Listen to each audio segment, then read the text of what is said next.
we cannot be at the same room this year, but I'm glad to be sharing the screen at least with you this year. I am Deborah Albu. I am the coordinator of our Democracy and Technology program at the Institute for Technology and Society. We are a Brazilian-based organization, specifically based in Rio de Janeiro, even though that doesn't mean much this year, in which we are all remotely working and safely working from our homes. At the Institute for Technology and Society, our mission is to make sure that the Global South also has a voice in the internet governance discussion, in the discussion regarding digital rights, and in the discussion regarding how new technologies affect and impact us as societies, and how us as societies can also create more ethical and democratic technologies. At the Democracy and Technology team, we are very fond of experimenting with new technologies to strengthen democratic principles. So in that sense, we take a lot of advantages of the opportunities that are given by new technologies, working on developing civic technologies and enhancing civic empowerment. However, we do also know that there are lots of challenges in that sense. So such as disinformation, which is the topic of our discussion here today, a topic that we have been working and discussing and researching for a couple of years now. And we have been developing a lot of projects regarding disinformation and combating disinformation as well from a Brazilian perspective, but also from a global perspective. Thank you, and we hope to have a very fruitful discussion with all of you also attending and participating in the chat. Thank you, Debs. Can I ask you, Jana, to say a few words about you, your organization? Sure. Hi, everyone. This is Jenna from Hong Kong. I am the community engagement lead of .Asia organizations, who is actually leading that Mission Academy, Youth Internet Governance Academy for the young people in Asia Pacific. And I'm also the coordinators of the Asia Pacific Youth IGF and the Hong Kong Youth IGF. I've been engaged as an ambassador 3 years ago, and since then I've been actively joining all this IG conference and trying to make a change, especially in this past 2 years. Things happened in the society that I live in, and it actually even encouraged me more to stay more engaged in this community, because I realized how technologies and internet can help people to make a change in their life and to fight for their rights. So I really looking forward to the discussion we are going to have in the session, and thanks for inviting me. Yeah, thank you. Thank you very much, Jenna. Can I ask you, Ian? Say a few words about Wikimedia. Thank you. Absolutely. Hello, thanks for having me. My name is Jan Gerlach. I'm a lead public policy manager at the Wikimedia Foundation, which is the nonprofit based in San Francisco, California, that hosts and supports Wikipedia and other projects of free knowledge. The organization also supports a larger movement ecosystem of individuals and groups, organized groups and chapters around the world who contribute to Wikipedia to make sure that the information and knowledge included in Wikipedia is up to date, lives up to high quality standards, and also promote Wikipedia in their relative contexts in various regions around the world. I am a lawyer by training. As my title suggests, I work in public policy, so I promote or advocate for laws around the world that basically create a positive environment in which Wikipedia can grow and flourish, but where people also have access to Wikipedia and can contribute to it freely without fear of retribution or their own safety actually being threatened.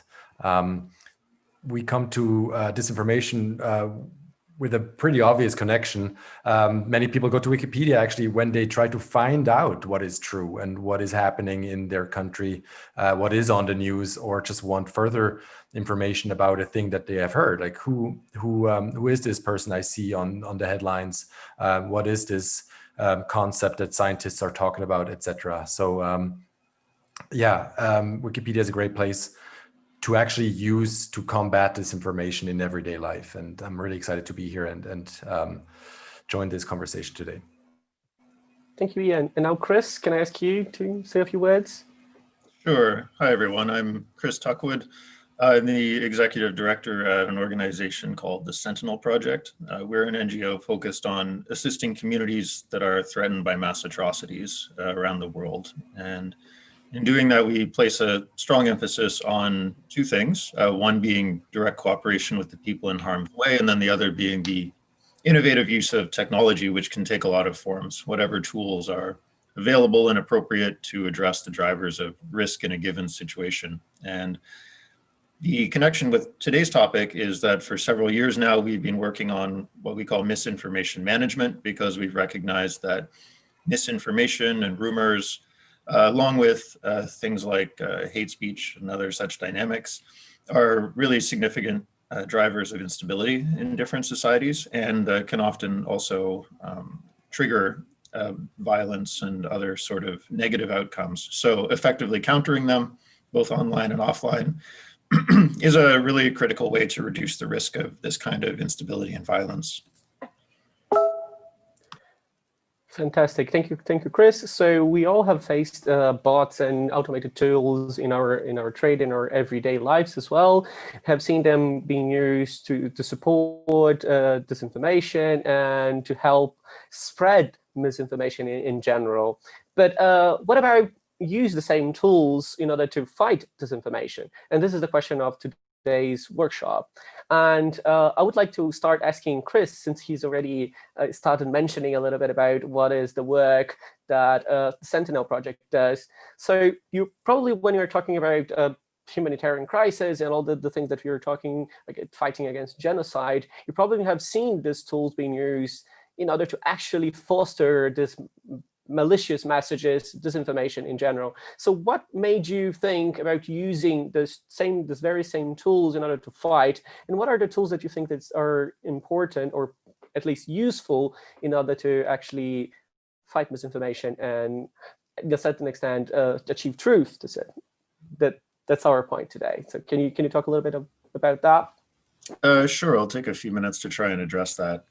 So I'll start off by saying that, of course, as you'd probably guessed by this point, our experience with this has been primarily in conflict-affected countries. And also, just for the ease of terminology, whenever I say misinformation, that also includes disinformation. We don't necessarily always make or have the ability to make a really strong distinction between intentional versus unintentional false information, whether it's circulating online or offline.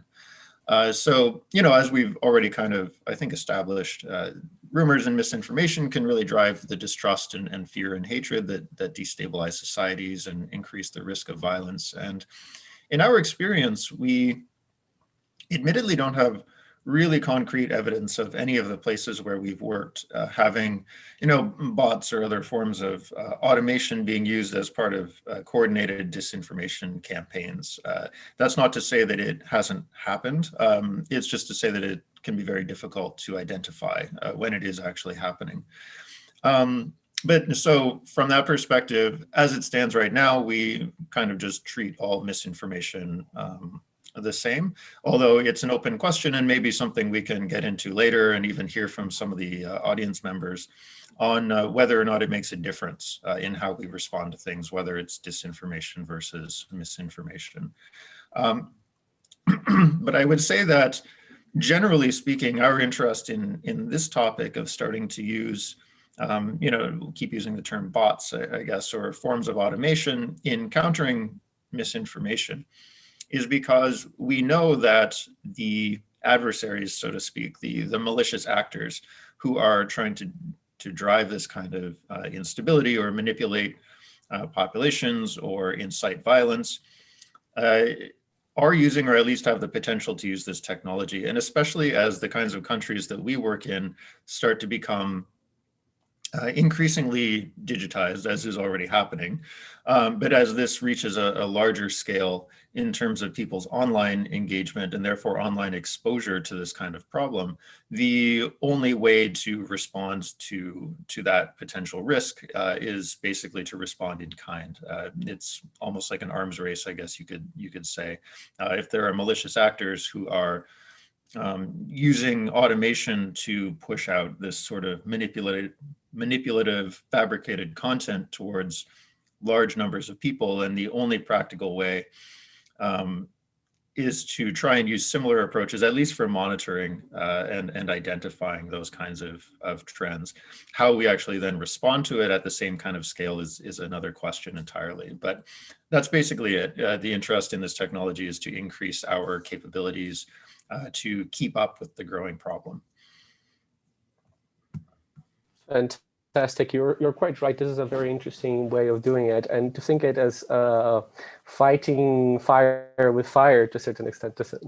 It's quite an interesting approach. So now, Ian, I have one. So continue on the same topic. So as you mentioned, Wikimedia is probably one of the centers for that people go to have information that they believe they can trust with. So probably is also a hotspot for people to fight narratives against and pro, and to a certain extent to foster disinformation on Wikimedia. We have seen this in Venezuela a few years ago very strongly, but probably you have seen it in a more discreet ways in many situations. But apparently, as far as I understand, you also use automated tools and bots to fight this. So in this very understanding of Chris mentioned of fighting fire with fire, so how do you approach bots? How do you feel about bots in general, and what are your thoughts on doing it for the good to a certain extent? How do I feel about bots in general? That's a very philosophical question. That's big. Well, I should maybe clarify. So Wikimedia projects are curated and maintained and grown by a community of people around the world. And as a foundation that hosts those projects, we merely sort of enable and empower people around the world to do this. We don't make calls about this is disinfo, this is true, this is low quality content, and then remove it. This is the community doing this, right? And working together collectively, collaboratively also, deciding what can stay up, what should maybe be rephrased a little bit, what is not accurate, what needs to go. And we try to help them. And our belief is that technology should do what people cannot do, and should allow people to do what they're good at more effectively and more efficiently. So there are many bots actually on Wikipedia that are run by the community. We don't place them out there. They are built open source by the community. They go through a process of registration where the community weighs in. The community sort of does code review, and there's a certain policy for allowing bots. And those bots do various things. They do they remove vandalism, like haha, or like slur words, or just stuff that is obviously not a sentence. They flag copyright violations.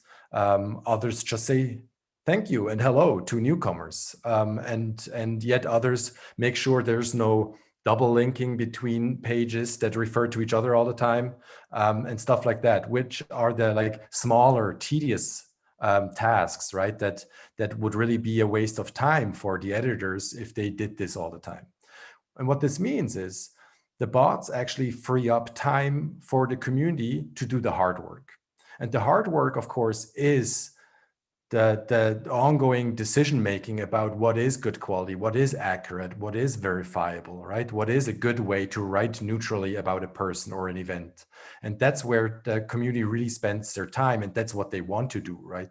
And So we have a very positive outlook actually on bots. To come to your big question, we think that bots and other technologies can really help humans to do the work that they want to do in a good way and free up time. Now, going a bit away from bots to machine learning tools, we do deploy machine learning tools ourselves. There's a system called Object Revision Evaluation System, ORES, that is placed on a few language versions of Wikipedia in collaboration with the community again. And that flags bad edits and bad articles to the community. It's sort of like a AI as a service. People can subscribe to it, and then they get flags, notifications of potentially bad edits, and can review them. And we know that this has reduced the time that the community spends just doing those evaluations by a factor 10. So if they spent like 10 hours before doing that, they only spend 1 hour now, and they can actually go on and make them go do the harder revisions of information. So that's sort of like just a quick overview of how we approach technology and bots specifically in the fight against misinformation and disinformation. Fantastic. Thank you very much, Ian. And you're quite right. There's also this factor of reducing human overview needs, or how many hours of human overview we'll have. So talking about that, about hours of overview and how humans interact with bots as well, I would like to ask Jenna, as you're actually involved in youth engagement, so you have probably seen how bots can have this impact in a positive and a negative way. What are your thoughts on that, and how do you feel that bots can be used in a positive way? Thank you. So that's actually basically the notes that I was taking and trying to point out. Earlier, before we had this session, I was trying to prep on the policy question we are having. And I was like still questioning myself whether using bots for blocking misinformation, it's a good way to tackle with this problem, because sometimes maybe lack of the context or any kinds of barriers that might actually make us, that will actually channel us, like, what are we receiving? But then when I think about it deeply, I think bots can actually help us to increase the accuracy in so-called fact-checking kind of mechanism when we have this issues of misinformation. Why am I saying this? Let me state an example that I was like experiencing with some euthanasia, particularly in Hong Kong. So there was like a period of time back in a few months ago. We have this video of an incident happened last year, 2019, August 31st. There was like one raw video. It's like a live stream of Hong Kong police storming metro stations. And then it was actually even the captions or the video itself, no edits, or even with the caption, it was just about some personal political opinion, which by the community guidelines by Facebook, it's not going to be flagged as misinformation or false information.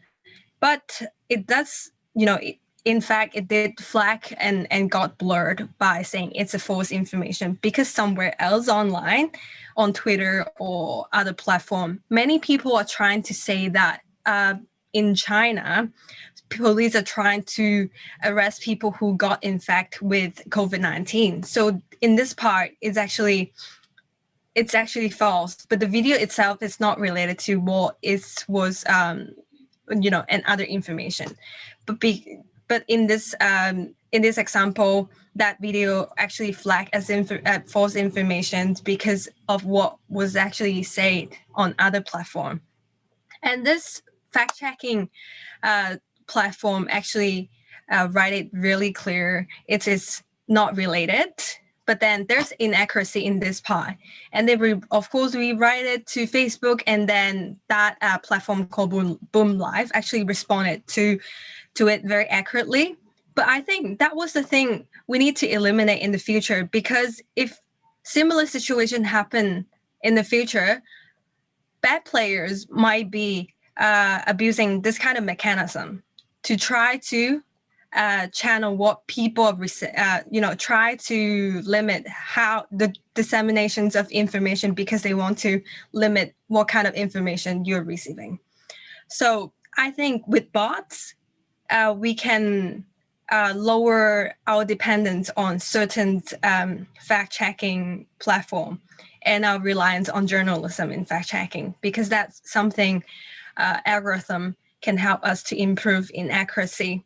Because like what I'm saying, in some territories, maybe in Weibo, so-called those by defined false information will never be able to deliver to peoples in that territory. They do it very accurately with the AI or the bots. So that's something maybe Facebook or we need to think about.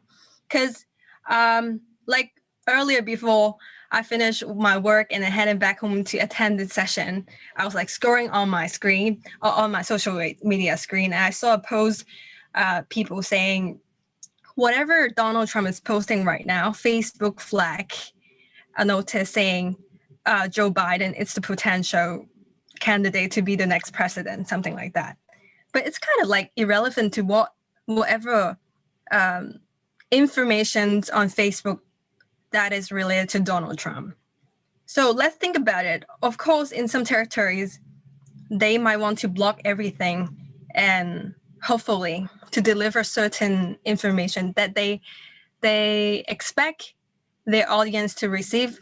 But in some other territories, which we have all kinds of freedom of expression and in a very democratic world, there might be some other extreme that we are actually practicing the same thing in flagging information inaccurately and wrongly.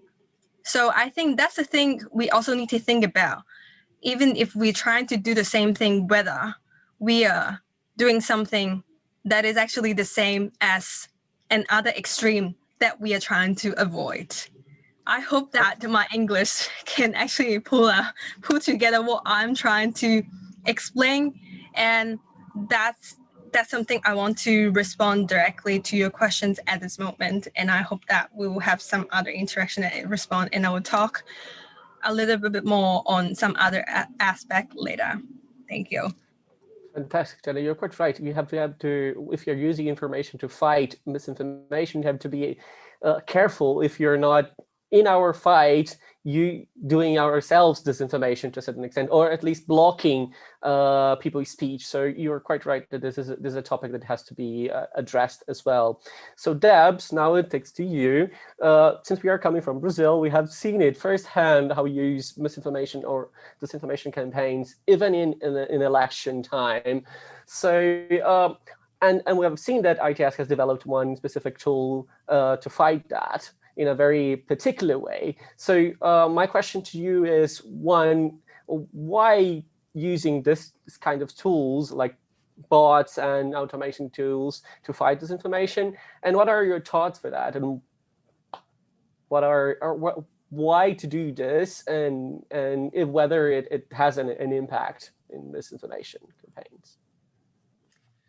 Thank you, Christian, and thank you for the other panelists who have already kind of unrolled our discussion here. To respond to your question, I think the first thing is to consider what kind of bots are we talking about when we are talking about disinformation. And here we're talking specifically about what is called, by a lot of the literature, social bots. And social bots, they are created to emulate human behavior. They are created to a certain extent, transpose themselves as if they were human, as if they were actual people saying actual things on social media. So in that sense, it is very difficult to identify or verify or even place a very specific label on saying that a specific account is or is not a bot when we're talking about social bots. So in that sense, tools or methodologies to identify such bots cannot detect 100% what is a bot and what is not. Rather, what they do is to identify and analyze automated behavior or to try to create a new word, bot likeness. So, which is the similarity between that behavior with a bot, with an automated behavior.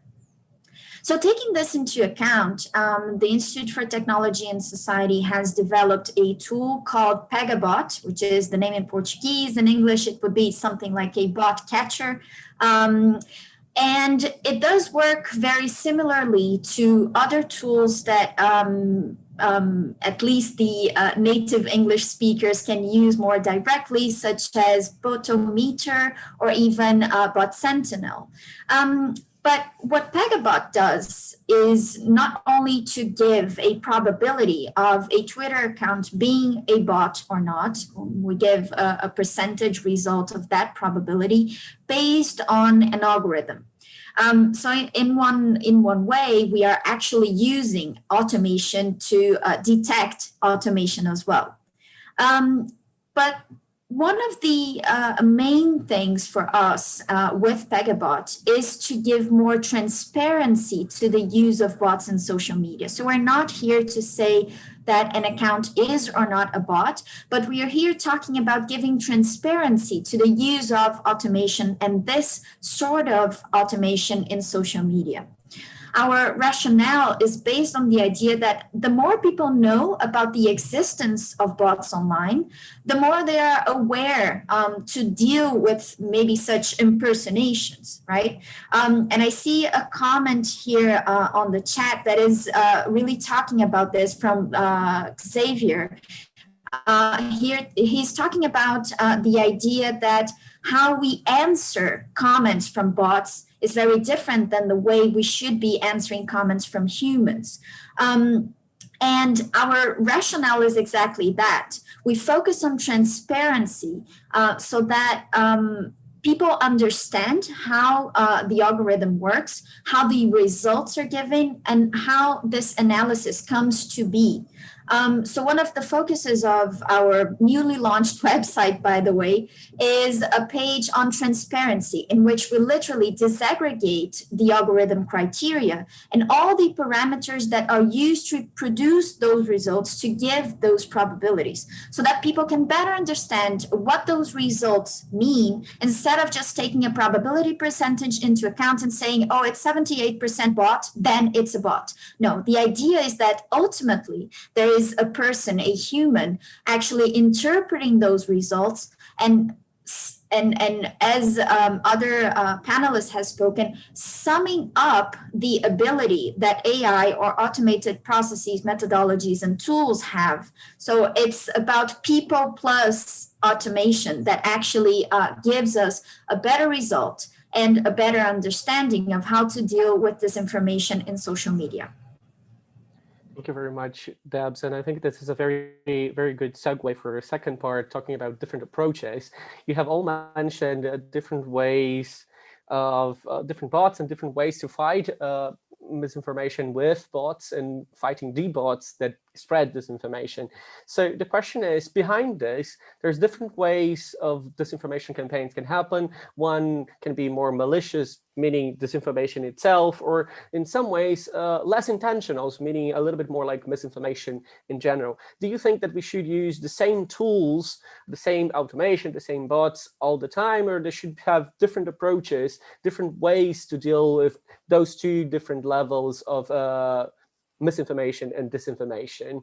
So my question will go first to Ian. You probably have seen it in many ways throughout Wikimedia's work, and particularly Wikipedia, there's different ways of doing things, either misinformation with less intentional and sometimes even very intentional ways of changing the narratives, changing and using bots to do that. So do you think we should have the same approach toward these two levels of misinformation in general, or they should be different? And whether the tools that we use, they should be broad tools, or they should be very, very specific, context specific and speech specific, and even, or it depends? The lawyer in me will always say it depends, right?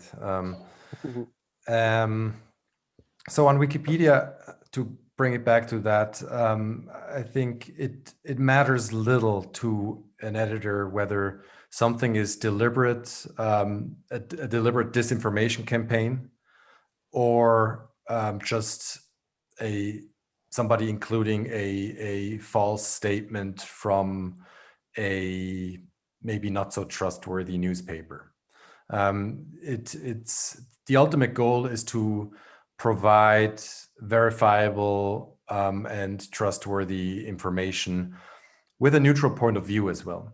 And so I think it doesn't matter so much to the editor on Wikipedia where this really comes from. That may matter from a tactical perspective, of course. Like, are there like 50 sock puppets, which are accounts that are merely created to sort of basically vandalize things or shift a point of view? Are they coordinating to bring up a point over and over again? Then you may need a different approach, because you may need more editors who are watching a certain series of articles, right? Or is this really just like one person innocently trying to edit something which is not up to the standards of Wikipedians? Then you may not need such a coordinated approach. I think it's merely a question of tactics, really. I don't think the technology on Wikipedia would be different for that. When it comes to the bots, I think that the work that they do free up this capacity for the editors either way. But to go back to a point that was raised earlier about sort of the human quality maybe of a bot, right? Which is something that Deborah mentioned with the Pegabot, like, is this bot-like, right? I think that is really something that Wikipedians have taken issue with on Wikipedia. When a bot, of course, makes an automated decision, bots don't have patience, right? Normally, bots make immediate decisions. Bots say yes or no to most things. And that is something that in a collaborative context, when people try to give their time and work on a voluntary basis, being said no, and just like your thing is your edit is reverted, it feels very harsh, right? And that's where some people on Wikipedia actually are a little worried about having too many bots around that cause sort of hurt and frustration with others, and ultimately can also lead to a situation where somebody who just comes on and wants to help with a certain project is so frustrated that they leave. And that is the big problem with Wikimedia, the big issue, I would say, with Wikimedia or Wikipedia working against disinformation. You need a lot of eyeballs to help with this, to help against disinformation, right? And then when you have people leaving because of, well, usually there's a lot of factors, right? But bots can be one. And so maybe that is a bit of a negative aspect where the technology helps in one way others, but also prevents newcomers from feeling comfortable and actually helping with the whole system. And so that's maybe a side where I can see that the technology may need over time, like, to take a different approach as it has to fit with a community. Fantastic. I think you have a very good point on that. Maybe it's not a problem of technology, but a way of that we use technology. So it's a matter of tactics. I find it's quite interesting. So on this note, I would ask Chris, so in your work in the Sentinel project, you have early warning systems that you use new technologies. So do you believe it's different when you use inside the early warning systems, some technology that would look at misinformation with less intentional point of view, or when there is a coordinated campaign on disinformation? Do you think there's a difference in technology, that there's a difference in approach, and whether the tools that you use for this early warning system are different to deal with those different topics or different ways of speech? Yeah, so as of right now, the short answer is no, that we don't really make a distinction between one or the other, or have different tools for addressing one or the other. Because this is, I think, still a very open question in terms of how we address the issue of whether or not something is misinformation or disinformation, and whether or not it makes a difference in terms of how we counter it. So from the early warning perspective, misinformation broadly, including disinformation, is very relevant as an indicator, along with, again, something I mentioned earlier, which is hate speech or dangerous speech deliberately inciting violence. There's a very close relationship between those two phenomena. Misinformation versus hate speech they're not two completely distinct things, and they interact very closely in some cases and in some very dangerous ways. So I think for us, the biggest use of technology at this point would be in better being able to monitor and recognize both of those online from a purely early warning perspective, not from a then intervention perspective. And this is something that we've done more on the hate speech side with project we call HateBase, which is basically a multilingual automated system for recognizing hate speech online on platforms like Twitter, for example. I'm really interested in finding out whether there are ways that we can apply a similar methodology to recognizing rumors and misinformation circulating online, although I think there is a significant amount of difference in how that would have to be approached. Assuming that we can do all of that effectively in terms of actually getting, decent automation that can still support human judgment, but take a lot of the work off of human analysts or human moderators. If we can get decent automation just to recognize and effectively monitor this stuff online, that will be a big step forward. The question then is what we do about it. And I think, for us, there definitely still is a role in technology to be used there. The trick is doing what will actually be effective. So I think there is a risk that if we start using this technology too much to try and influence public discourse, there could be a backlash against that itself. So we try to do something that I think, Deborah referenced with regard to Pegabot, is to give people the means to, for themselves, better recognize these sorts of things and make their own judgments. And ultimately, that's what's going to address this problem. Technology can help, but it's a human problem that requires human solutions. And even in the more low technology areas where we've worked, we've really tried to encourage more kind of critical thinking among community members to simply question things in the first place and actually think about whether or not something that they're seeing might be true or false. And that can make a significant difference, I think, as well. But then, of course, they also have to have the means to try and verify it. So I don't think that necessarily answers your question very well, although I don't want to take up more time from other people. But it's all just to say that it's a very open question at this point. And I think that, except for in very extreme or specific cases where it would be obvious that there's a coordinated disinformation campaign that's trying to incite violence or something like that, in the majority of cases, it really just doesn't make that much of a difference in terms of how we respond to it. Fantastic. You have a very good point. I think behind this huge discussion is about how us humans will approach and understand what are the coordinated campaigns, or whether it's just a matter of misinformation, a very specific matter of disinformation.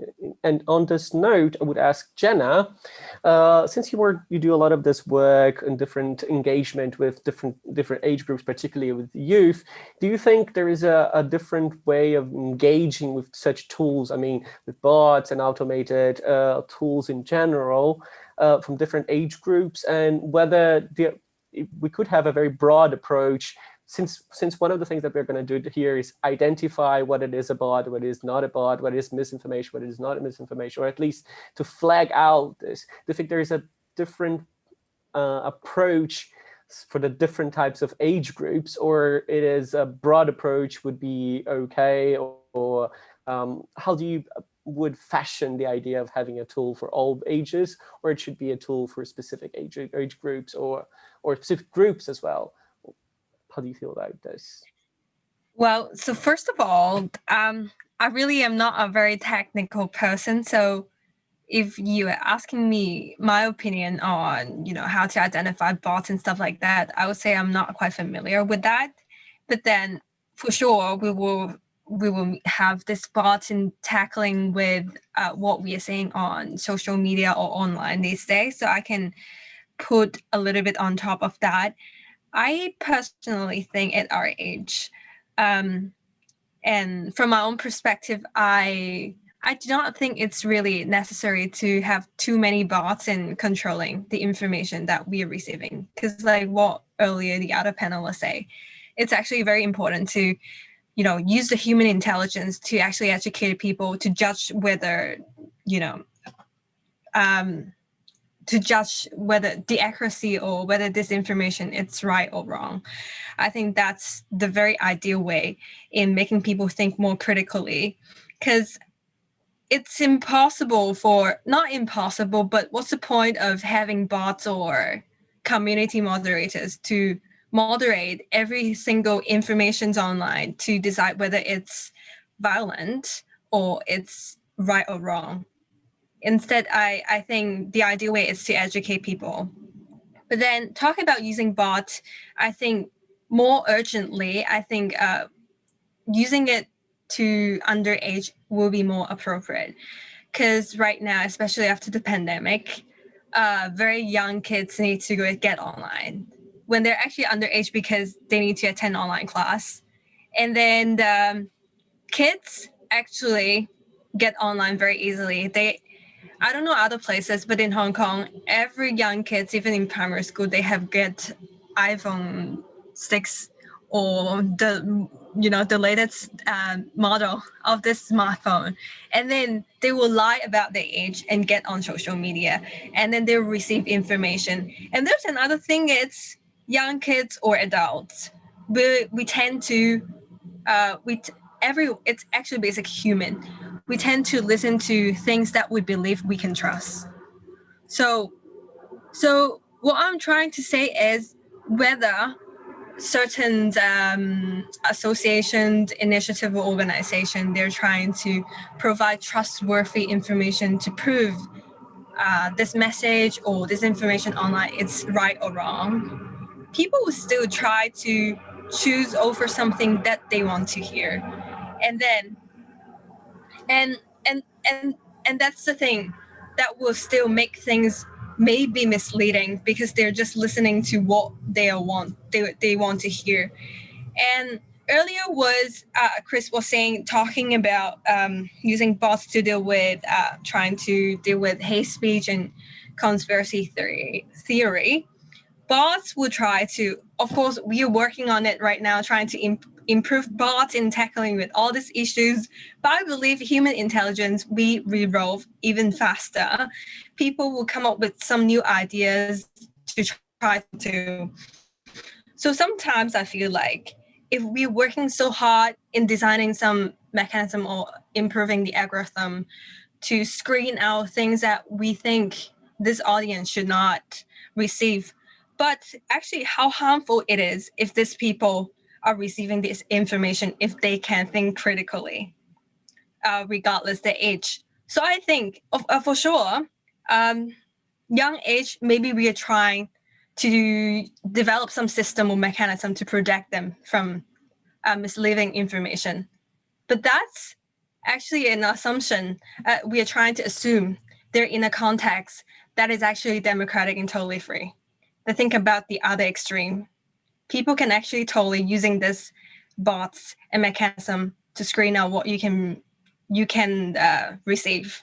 And people, especially young age, if they are being taught and educated in the system, they will just believe what they're taught, and they, whatever information you feed them, they think is right.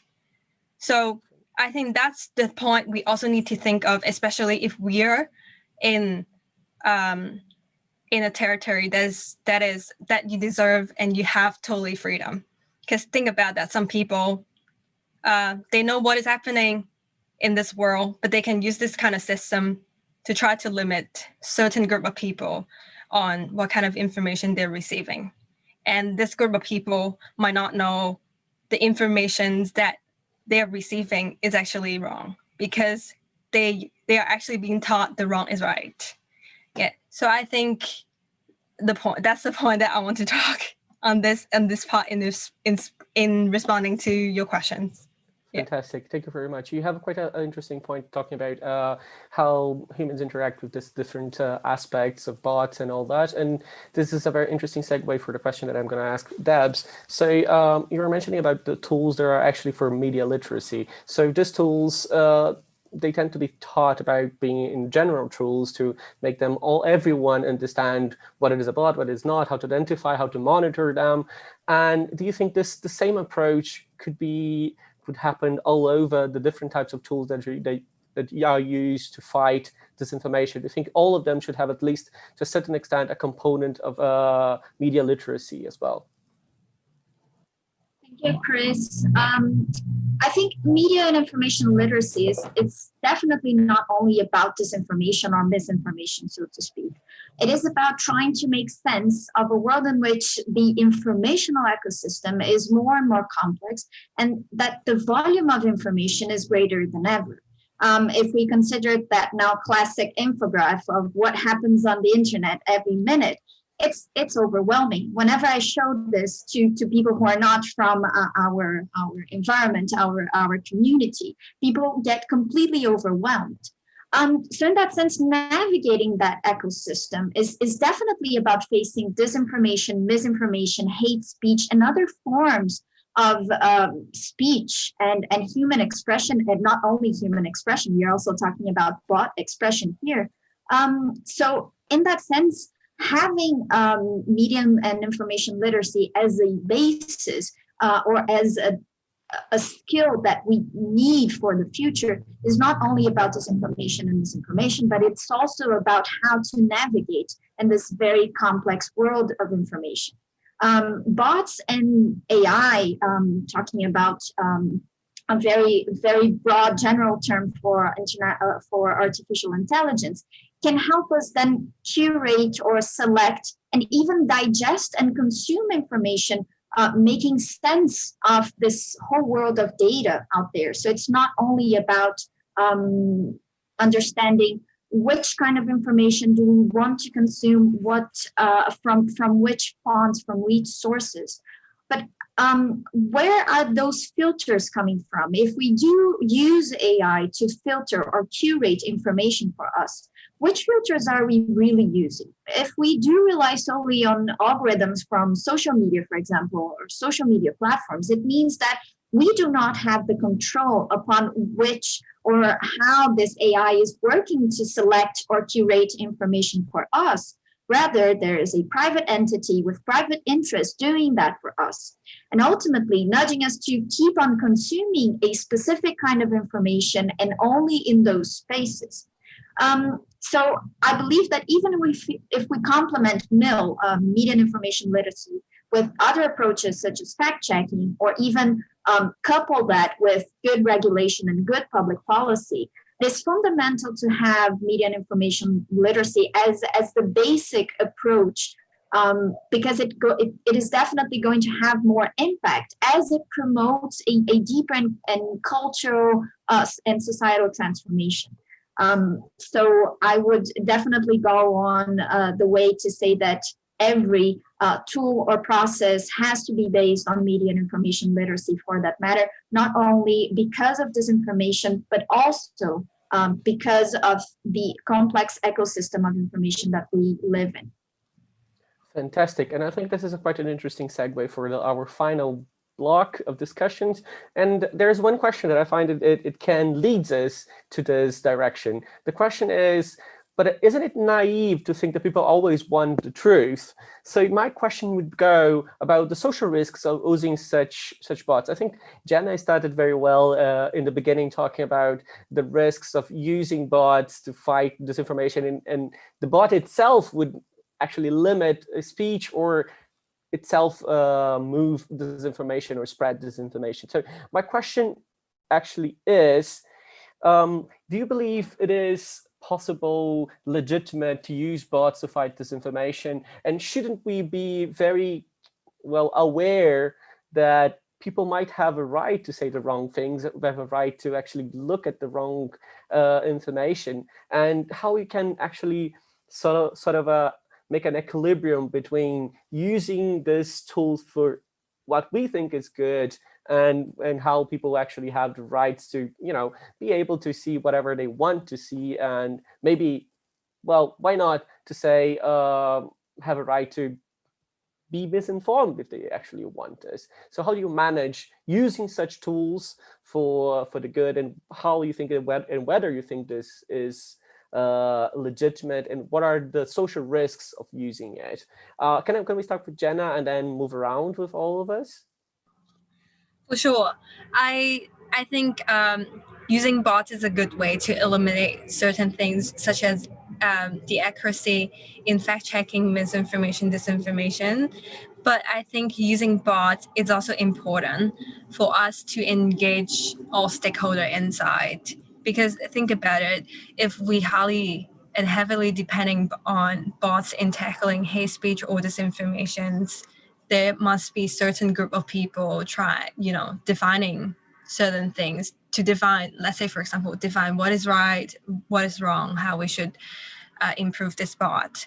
Then in another form, if we view this mechanism, it's actually that group of people trying to make everyone follows that definitions, which is not democratic. So if we really want everyone to have the right to decide what they want to receive, I think even if we're using bots to tackle the issues, we have to engage all stakeholder inside to develop this kind of mechanism.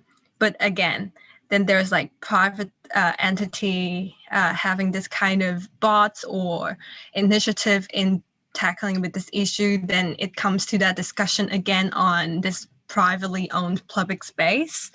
Then it's another workshop we can talk about on it. But I think in general, I think it would be good to have to use bots in tackling with these issues, but not in that extreme we only depend on that. Because like what other speakers said, digital literacy, and then I think the participation from all stakeholders is also important in tackling these issues. Fantastic. All stakeholders should be a part on that. And this is an interesting segue. Chris, can you give your thoughts? Sure. So leaving aside the purely technological question, I think I hope that I've established, and several other people have also said similar things, that the technology should be there to support human actions and just help humans to better cope with the scale of the issue. But I think the question really takes on different forms, whether we're talking about government or private sector actors or civil society. A company like Facebook or Twitter, they have the right to moderate content on their platforms. Sort of legal rights to freedom of speech and that sort of thing don't necessarily apply there, although from a philosophical perspective, maybe they should. When it comes to government involvement, I'm very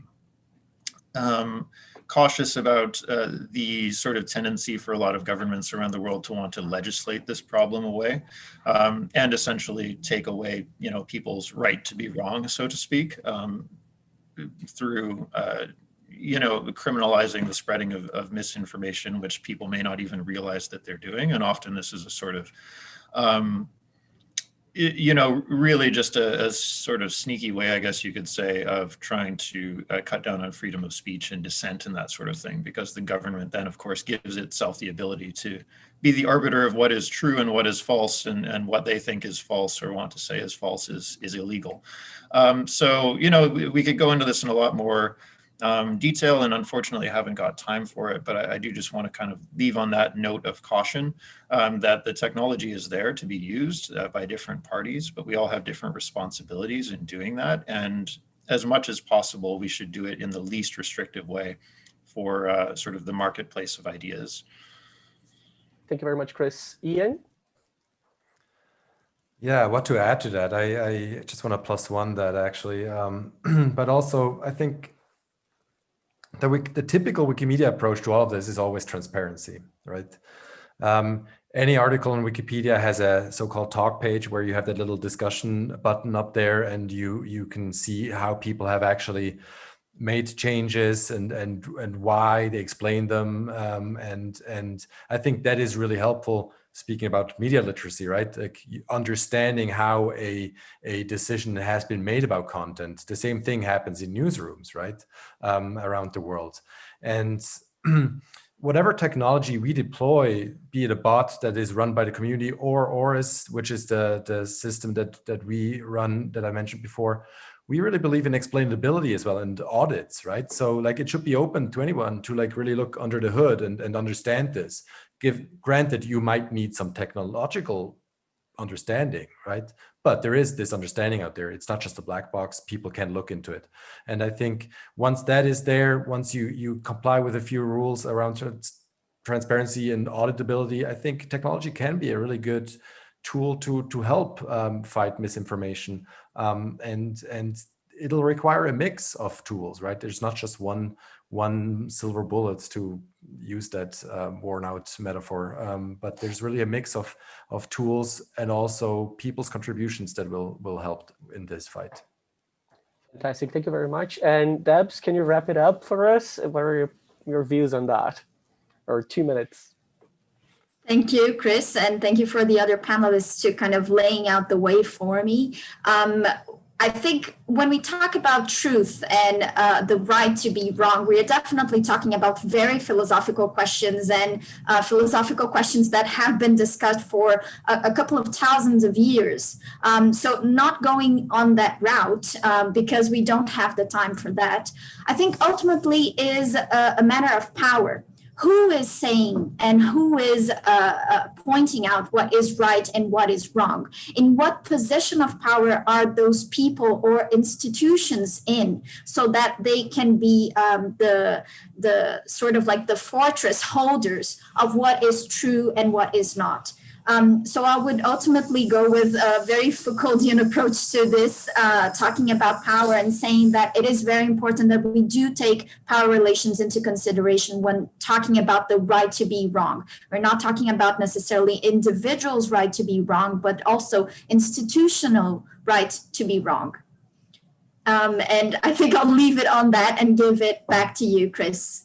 So thank you very much. I think we had a very interesting discussion. We have mentioned that there are different types of bots that may fight disinformation, may fight misinformation, that they may have different approaches towards it, but there might be a general broad approach. And one of the things that the media literacy would be interesting to be as at the bottom of any different approach that we'll have. And obviously there are different types of actors that may lead to different types of legitimacies on the use and deployment of these types of bots. And transparency is probably one of the most important tools that we have available in order to understand whether a bot should be used to fight disinformation. So thank you very much for all the panelists that are here today, and thank you for the audience. Thank you for the many interesting questions, and please find us on social media and let us discuss a little bit further this important topic. Thank you very much. Let's use bots to fight disinformation as well. Thank you, everyone. Have a great IGF. It's been great. Thank you. Thank you. See you soon. Cheers. See you soon.